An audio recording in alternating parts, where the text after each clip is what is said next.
नमस्कार और बहुत बहुत स्वागत है आपका CNBC आवाज पर। आप देख रहे हैं न्यूज़ 18 का मेगा एग्जिट पोल, जिसमें मैं विपिन भट्ट और मेरे साथ स्टूडियो में मौजूद हैं नीरज बाजपेयी। नीरज जी, आप और हम आज इस मेगा एग्जिट पोल का शुभारंभ करते हैं, तो आपका भी बहुत बहुत स्वागत, सभी दर्शकों का बहुत बहुत स्वागत जो इस पोल को देखेंगे।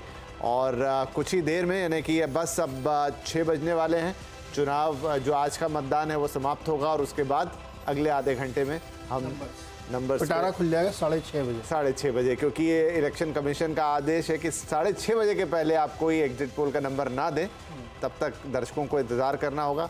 हमारा एग्जिट पोल तैयार है।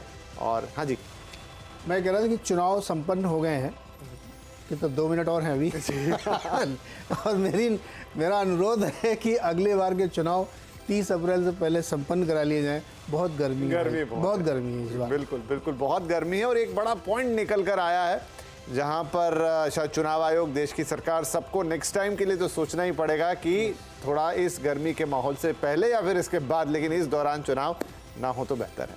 करेक्ट, 30 अप्रैल से पहले हो जाए, ये हम लोग ऐसा चाहते हैं। लेकिन आज का जो मेगा एग्जिट पोल है वो न्यूज़ 18 का, नेटवर्क 18 का अपना पोल है, और इसमें हमने देश की लगभग सभी सीटों पे एग्जिट पोल किया है, और वो नंबर्स आपके सामने रखे जाएंगे। अलग अलग स्टेट्स के राउंड वाइज हम लोग रखेंगे, जिस राउंड में ये चुनाव हुए हैं, और फिर उसकी डिटेलिंग भी की जाएगी कि कहाँ क्या क्या स्थिति बन रही है।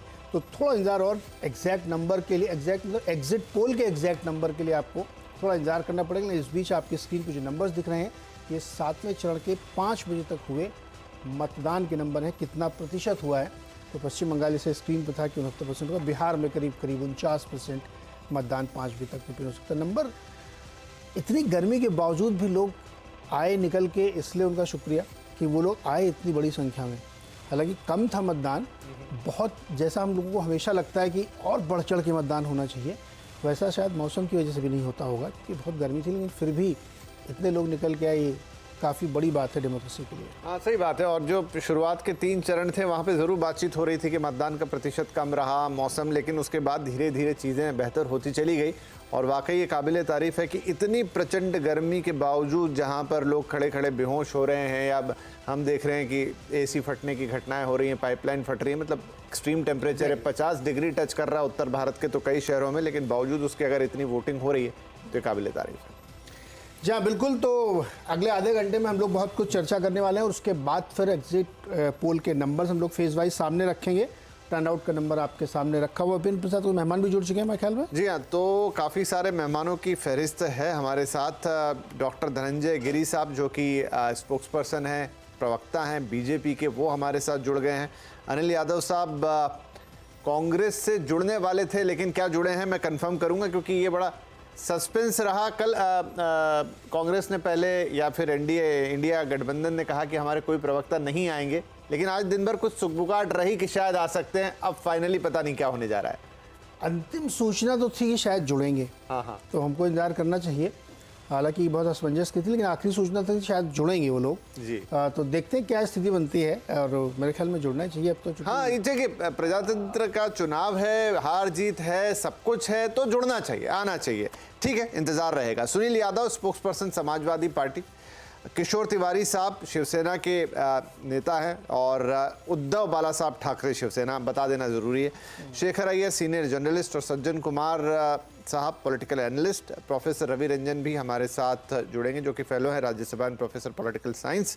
तो आप सभी का बहुत बहुत स्वागत है, सभी मेहमानों का स्वागत है। और जैसा हमने कहा कि 6:30 बजे का घड़ी में, और हम आपके लिए एग्जिट पोल के ताज़ा, प्रथम, विश्वसनीय और क्या कहूं कि काफ़ी नज़दीकी वाले आंकड़े लेकर आएंगे, ताकि एक सही पिक्चर आपको दिखा सके। तो नीरज जी, मैं आपसे ही शुरुआत कर देता हूं। आप देखिए, आज आखिरी अंतिम चरण का चुनाव हो गया। गर्मी और वो तमाम चीज़ें हमने सब देख ली, बात कर ली, तो अब तो जो होना था सो हो गया। 7 चरणों का चुनाव, बड़ा देश और इतना सारा, इतने लोग, इतने वोटर्स, इतने प्रदेश, इतने यूनियन टेरिटरीज, और काफ़ी कुछ हुआ इस दौरान। तरह तरह के कमेंट्स आए, भाषण हुए, जैसा होता है चुनाव में, सत्ता पक्ष विपक्ष, बहुत कुछ जुबानी जंग लड़ी गई। लेकिन अब जब आज सब कुछ समाप्त हो गया है, एक आपका, क्योंकि आपने लगातार चुनाव अड्डा किया पिछले 2 महीने से या उससे भी ज़्यादा समय से, आपके जहन में क्या तस्वीर उभर रही है? मैं एग्जिट पोल की तो बात नहीं कहूँगा, लेकिन एक मोटा आइडिया आपका। देखिए, एक सबसे अच्छी बात तो ये थी पूरे चुनाव में कि बहुत सारे रियल इश्यूज़ की जो हम लोग बातचीत करते थे उस पर बाकायदा चर्चा हुई, डिबेट हुई, और मतदान के समय या मतदान के दौरान वो इश्यूज़ कभी डाई नहीं हुए कि मर गए हो, उन पे कोई बातचीत नहीं हो रही है। हमने लगातार रोज़ शोज़ किए, तो वो तमाम मुद्दे जो ज़मीन के मुद्दे थे उस पर बाकायदा डिस्कशन हुए। और अलग अलग इलाकों में इस बार के चुनाव में एक बहुत विभिन्न खास बात ये थी कि एक ब्रश से आप शायद पेंट नहीं कर पा रहे थे, क्योंकि यूपी में ही अगर आप देखें तो हो सकता है पूर्वी उत्तर प्रदेश में कुछ दूसरे तरह के विषय पे बहुत ज़्यादा लोग उत्साहित थे, या पश्चिमी उत्तर प्रदेश में दूसरे तरीके के थे। महाराष्ट्र अपने आप में, चूँकि यहाँ पे इतनी पार्टीज़ हो गई थी कि कन्फ्यूज़न का एक स्टेट था, लेकिन यहाँ पे भी बहुत सारे मसले थे कि इमोशनल कार्ड चलेगा, ओरिजिनल चलेगा कि डुप्लीकेट चलेगा, मतलब बहुत सारी चीज़ें थी। तो एक नेशनल थीम ये थी कि, मतलब ये नेशनल थीम ही कहूँगा कि भाई अलग अलग इश्यूज़ पे, अलग अलग इलाकों पे उसका असर था चुनाव में, और अलग अलग पार्टी का अलग अलग प्रभाव भी था, कहीं किस तरह के लोग हैं।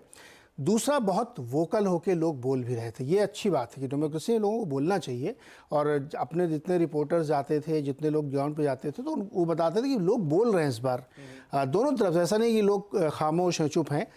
लेकिन इसी बोल चाल के बीच में, जैसे कुछ लोगों ने कहा कि कोई वेव नहीं है, किसी ने कहा कोई अंडर करंट नहीं, पकड़ नहीं पा रहे थे वो, लेकिन एक अंदर अंदर मुझे लगता है कि एक थ्रेड चलता, जो अभी एग्जिट पोल के बाद आपको दिखेगा। मैं इस बात से हमेशा मुतमईन रहता हूँ कि मतदान के पहले, बहुत पहले लोग मन बना लेते हैं कि उनको क्या करना है, उसके बाद फिर वो नॉइस, डिस्कशन, ये सब चलते रहते हैं, लेकिन मन में उनको रहता है जो उनको करना, जिस भी पार्टी को उनको पसंद है वो करते हैं। तो उस लिहाज से भी ये चुनाव बहुत इंटरेस्टिंग था, और इसमें हम पत्रकारों की, एनालिस्टों की सबसे कड़ी परीक्षा है पार्टीज़ के अलावा, कि आपने घूम के क्या पकड़ा, और पकड़ पाए कि नहीं पकड़ पाए, क्यों नहीं पकड़ पाए। इस पर तो एक आवाज़ अड्डा आगे समय में होगा ही, क्योंकि सबसे ज़्यादा मुझे लगता है टेस्ट पत्रकारों, एनालिस्टों का था कि किस किस तरीके के इश्यूज़ आप पकड़ पाए या नहीं पकड़ पाए। तो मुझे लगता है इस लिहाज से भी बहुत इंटरेस्टिंग ये चुनाव था। और अभी चर्चा में देखिए, अभी तरह तरह के विषय निकल के आएंगे, तो नंबर्स के लिए हमें थोड़ा इंतजार करना चाहिए, आधे घंटे का, और मतलब अभी क्या 26 मिनट का और 25 मिनट का। हाँ जी, तो अपने इतने सारे मेहमान स्क्रीन पे दिख ही रहे हैं, बातचीत शुरू करते हैं इनसे। और आप, क्योंकि आप तो लगातार इनसे बातचीत करते रहे, तो आप ही शुरुआत करें, और इतनी देर में 25 मिनट निकल